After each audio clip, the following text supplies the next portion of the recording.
Hey guys, কি অবস্থা সবার? তো আপনারা আমার পিছনের দৃশ্যটি দেখেই আন্দাজ করতে পারছেন এখানে আসলে কি চাষ হচ্ছে বা কি চাষ হওয়ার কথা। আর আমার সাথে চলে আসছে আমার কুকুরটি। এটা শুধু আমার না, এটা গ্রামের সবচেয়ে ভালো ভদ্র কুকুর বলতে গেলে। তো আজকে সকালবেলায় চলে আসলাম এই ভিডিওটি করার জন্য। দেখতেই পাচ্ছেন আসলে এখানে পানি সেচ করে জমির কাজ চলতেছে।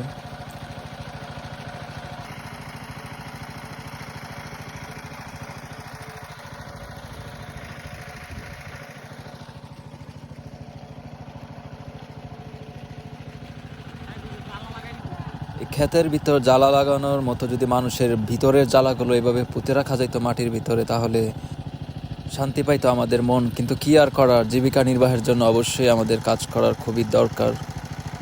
তো আপনারা দেখতে পাচ্ছেন খুবই ভোর, এখানে কিন্তু খুবই ঠান্ডা, তার সত্ত্বেও কাজ পিছিয়ে নেই, মানুষ পিছিয়ে নেই। জীবিকা নির্বাহের জন্য আমরা এগিয়ে যাচ্ছি, আর এগোতে হবেই। তবে আমরা বিদেশমুখী হওয়ার কারণে দিন দিন হ্রাস পাচ্ছে ক্ষেতের ধান চাষ, যা আমাদের জন্য মনে করি ভবিষ্যতে অনেক বড় বিপদ নিয়ে আসবে।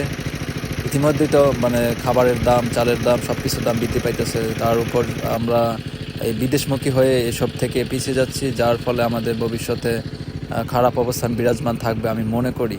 কি আর বলবো, দুঃখের কথা। আমি ব্যক্তি আপনাদের ডোল পিটাইতেছি, আর ওদিক দিয়ে আমার নিজেরই অপছন্দ জমি চাষ করা।